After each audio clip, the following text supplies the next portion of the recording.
옛날에 조선시대에는요, 미복자맹이라는 말이 있었습니다.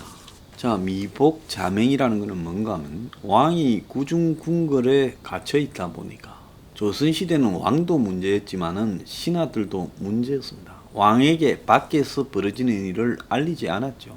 그러니까 조선시대의 백성의 삶이라는 것은요, 비참했습니다. 고려시대가 좀 더 나았을지도 몰라요. 흑원날 전염병이 돌아서 몇십만 명씩 죽고, 왜구가 쳐들어왔다고 죽고, 또 북에서 여진족이 쳐들어와서 죽고, 또 뭡니까? 물이 오염돼 가지고 거의 물이 식수가 썩은 물이었고, 온 나라에 똥냄새가 진동을 하고, 솔직히 이 조선이라는 나라의 이 백성의 삶이라는 게요, 굶어 죽는 사람이 지금 자연 사는 사람보다 많았을 거라고 봅니다. 인육도 여러 번 먹었습니다. 그래서 우리가 조선을 뭐 드라마에서 왕실을 보고 미화하고 어쩌고 자빠졌는데, 솔직히 말하면 지지리도 가난하고 행편없는 나라였습니다. 그러니까 오죽해서 중국이 그는 건들지 않고, 그 강 건너 우리하고 말 조금 다르게 쓰는 자들은 그 먹을 것도 없는 복잡한 동네니까 너끼리 살아라고 내버려도 없겠어요? 그러지 않습니까? 일본의 왜구가 임진왜란 때 쳐들어온 게 무슨 조선 땅이 좋았으면 조선에 정착해야지요. 점령하고. 명나라로 가려고 그렇게 조선을 덮친 거 아닙니까? 그래서 만주지방을 차지하려 했죠. 마찬가지로 청나라가 조선에 쳐들어왔지만은 항복만 받고 곧바로 가버렸지 않습니까? 그러니까 조선 땅에는 이게 먹을 게 없다라는 걸 다 알고 있는 부분이다. 근데 왕이 그게 밖에 돌아가는 걸 모르니까 이제 현명한 왕은, 그런 왕이 실제 있었는지는 의문입니다. 드라마 같은 데 보면 미복, 그러니까 백성의 복장으로 갈아입고 밤에 시종 하나만 데리고 궁궐을 개구멍을 몰래 빠져나가서 시중의 삶을 이렇게 시찰하러 다녔다. 그걸 미복자맹이다라고 그렇게 이야기를 하는 겁니다. 안 그러면 또 낮에 나가서 장터 같은 데 가보기도 하고요. 우리 드라마 같은 거 보면 그런 거 좀 나오잖아요. 자, 옛날에 조금은 괜찮지 않겠나 생각했던 대통령도 청와대에 들어가 버리면 세상이 어떻게 돌아가는지 모릅니다.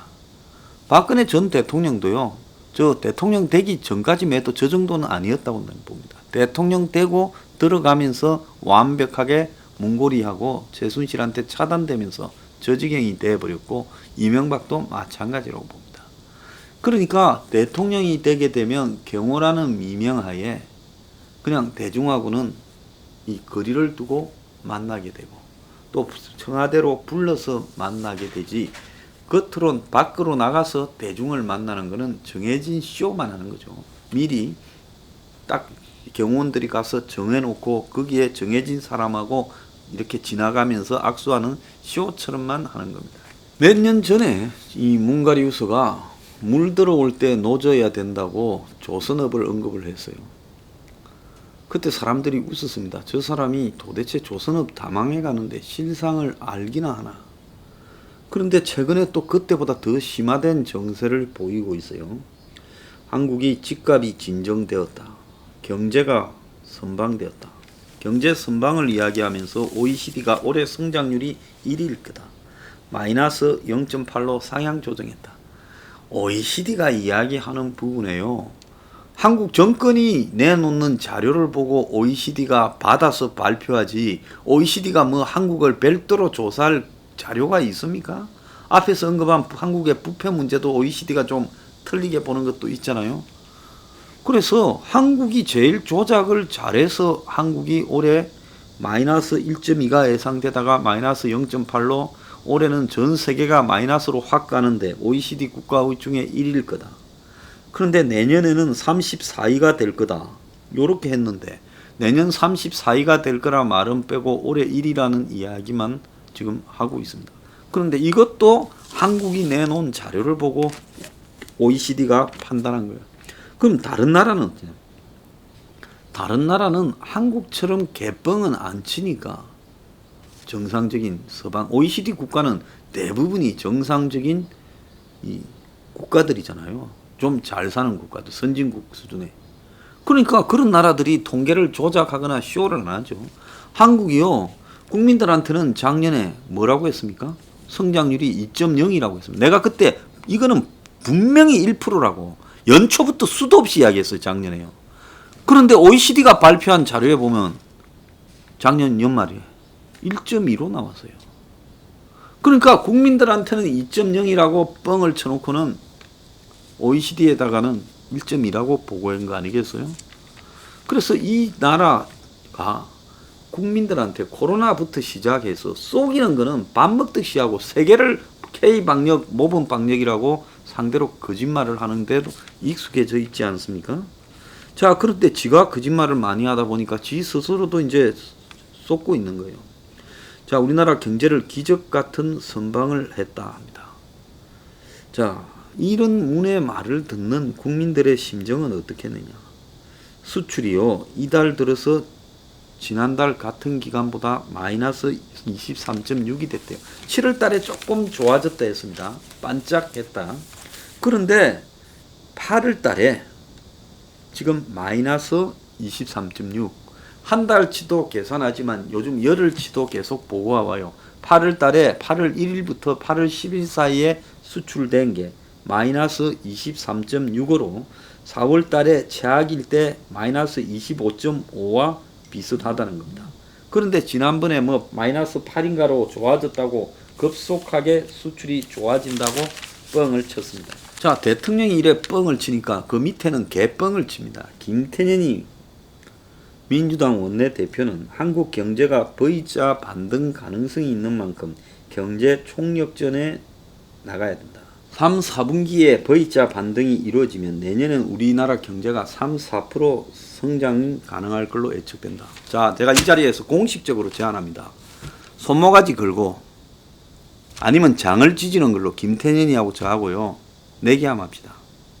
김태년이 받으면요 공정할 의사도 있습니다. 나는 내년에도 마이너스 한참 미칠 거라고 보고 있습니다. 3, 4%요? 이렇게 무식하거나 아니면 그야말로 문가리한테 충성을 바치는 썩은 자들로 이 나라가 구성이 되어 있으니 제대로 굴러갈 수 있겠습니까? 내년에는요, 미안하지만 내 여기서 장담을 하고 이야기합니다. 당신들 금융위기 와가지고 문 닫을 가능성이 크다는 게 국가요. 지금 당장 한번 보세요. 오늘 아침에 몇 개 신문이 뭐라 했는가 하면요. 코로나에 세금이 덜 거친다. 나라 살림이 110조 최악의 적자가 예상된다. 자, 지금 8개월째인데 지금 8개월 만에 나라의 관리 재정 수지, 그러니까 실질적인 재정 상태를 보여주는 관리 재정 수지가 110조 5천억 적자가 났다는 겁니다. 작년에 상반기보다 적자 폭이 51조 확대됐다. 2배가 적자가 생긴 거예요. 코로나 추경을 3번에 걸쳐서 59조를 하고 이번에 이제 4번째 5조 이상을 한다고 합니다. 이렇게 이제 나라 재정을 적자가 나면 어떻게 되겠어요? 그런데 상반기에 재정 총수입은 226조로 작년에 같은 기간보다 얼마나 더 거쳤나 하면 세금 감소가 지난해보다 지금 상반기에 20조 천억이 줄어들었다는 겁니다.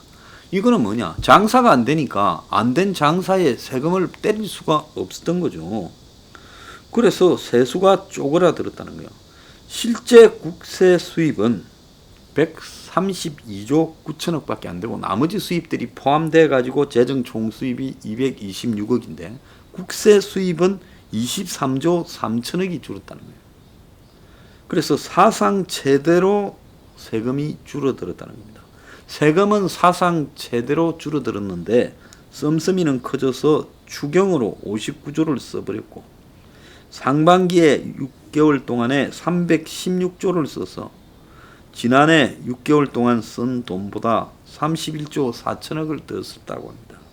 빛이 브레이크가 풀려가지고 1인당 채무가 7월 말까지 100만 원이 더 늘은 거예요. 나라가 진 빚을 국민이 갚아야 된다면 1인당 1,540만 원인데 이게 100만 원이 더 늘었다는 겁니다. 국민 1인당 전부 5,120만 명이요.